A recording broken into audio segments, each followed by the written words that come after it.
لله رب العالمين ثم الصلاة والسلام على سيد المرسلين دمان والسلام يا ولاalaha muslimiinta ah oo Soomaaliyeed meel kasta ay kala joogaan waxaan halkaan rabaa shir jiraayad baan ku qabtay waxaan rabaa inaan ka hadlo aragtidayda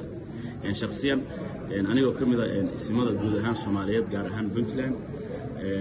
walaalayaal waxaan rabaa inaan laba qodob ka hadlo hadii la haydo labada qodob aan ka hadlayo waxay daaran yihiin SSC khaatimo go'aankii ismadeedu gaareen oo aan taageersanahay aan rabo inaan ka hadlo oo aan faahfaahiyo iyo Puntland doorashadeeda maadaama oo khaatimo xildhibaanadooda ay ka bixeen maxaa ka imaan kara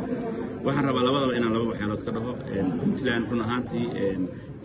17 xildhibaan oo khaatimo aaday waxba problem ah kuma noqon karaan sharciyan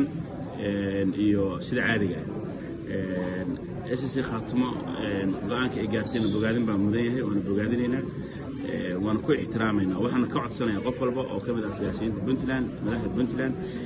فرنتي إن أي نمانك أو لهاشة اسمه الدعاء كإجارين لو احترام تامر كلا جاي معه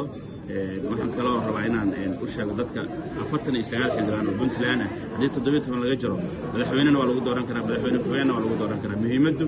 وإن وكورم كعفرتني آفر حلمان فقيان عفرتني آفر حلمان كبداً بنات الحياة عفرتني استعال بعضها ما دام عفرتني استعال هيو madaxweynena waa dooran karaan madaxweyne ku-xigeenna waa dooran karaan kaliya xogaa waxa adkaanaysa wareeg koowaad iyo wareeg labaad iyo wareeg saddexaad bay noqonaysaa qofkii ugu dambeeya wareeg saddexaad gaara waa madaxweyne noqon kara sida awgeed waa arrin xogaa culus oo culayskeeda leh